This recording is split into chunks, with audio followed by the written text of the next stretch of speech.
বন্ধুসকল নমস্কাৰ।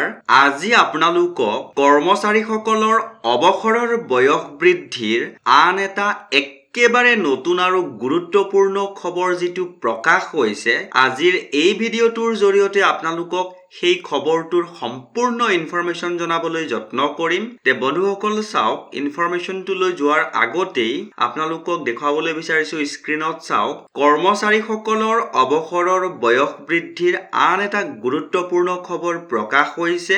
বন্ধুসকল, এইবাৰ অৱসৰৰ বয়স ৬২ বছৰ নহয় ৬৫ বছৰ কৰা হৈছে। তে বন্ধুসকল, ইনফৰমেশ্যনটো সম্পূৰ্ণ সবিশেষ জনোৱাৰ আগতে আপোনালোকক এটা সৰুকৈ অনুৰোধ কৰিবলৈ বিচাৰিছো, যদি আপুনি প্ৰথমবাৰৰ বাবে আমাৰ চেনেলৰ ভিডিঅ'সমূহ চাই আছে, অনুগ্ৰহ কৰি চেনেলটো ছাবস্ক্ৰাইব কৰি হাতত ৰাখিব, কিয়নো চাকৰি জীৱনৰ সৈতে জড়িত বিভিন্ন সময়ত প্ৰকাশ হৈ থকা গুৰুত্বপূৰ্ণ কিছুমান ইনফৰমেশ্যন আপোনালোকক জনাবলৈ আমাৰ চেনেলৰ মাজেৰে যত্ন কৰা হয়।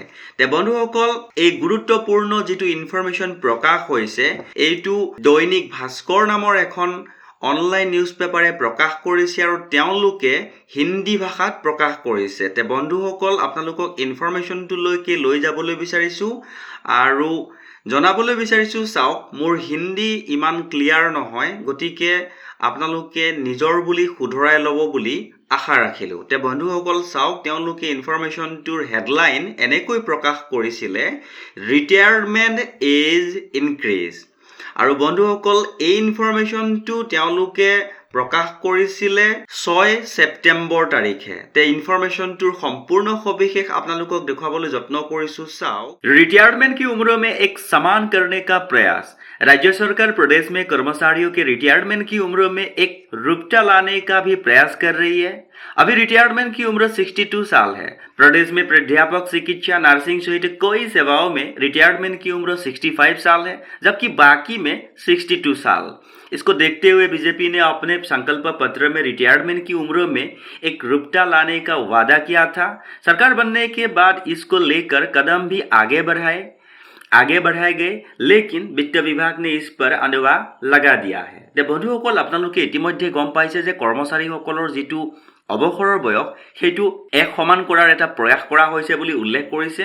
কাৰণ অধ্যাপক হওক বা চিকিৎসা হওক বা নাৰ্ছিং হওক বা এনে কিছুমান বিভাগত যিসকল কৰ্মচাৰী ইতিমধ্যে আছে, তেওঁলোকৰ ৬৫ বছৰ অৱসৰৰ বয়স আৰু বাকীসকলৰ ৬২ বছৰ। গতিকে এই বেলেঞ্চটো এটা মিলাবৰ বাবে সকলোকে ৬৫ বছৰ কৰাৰ যিটো কথা দিছিলে, সেইটো চৰকাৰ হোৱাৰ আগতেই কথা দিছিল বুলি উল্লেখ কৰিছে আৰু চৰকাৰ হোৱাৰ পাছত এই বিষয়টো আগবঢ়াই লৈ গৈছিলে, কিন্তু বিত্ত বিভাগৰ পৰা অনুমোদনটো অহা নাইকিয়া বুলি উল্লেখ কৰিছে।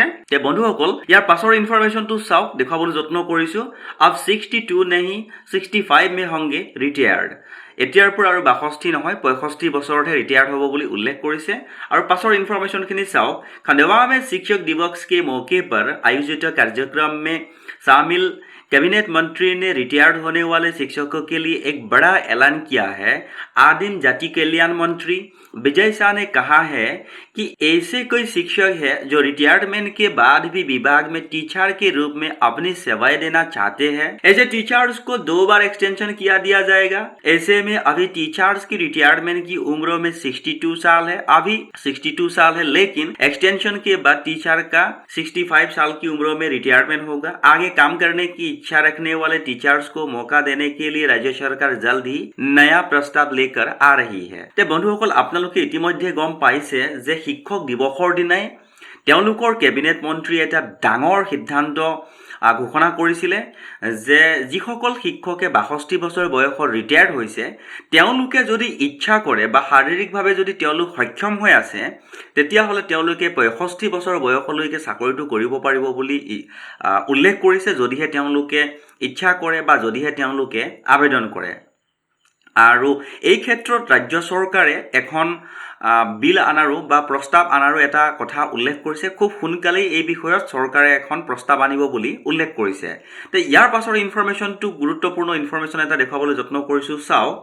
ইয়াতে লিখিছিলে যে গোটেই ইনফৰমেশ্যনটো ক'ত সংঘটিত হৈছিলে আপোনালোকক মই দেখুৱাবলৈ যত্ন কৰিছোঁ। চাওক, भोपाल शिक्षक दिवस पर मध्य प्रदेश के शिक्षकों को मोहन सरकार ने बड़ा तोहफा दिया है।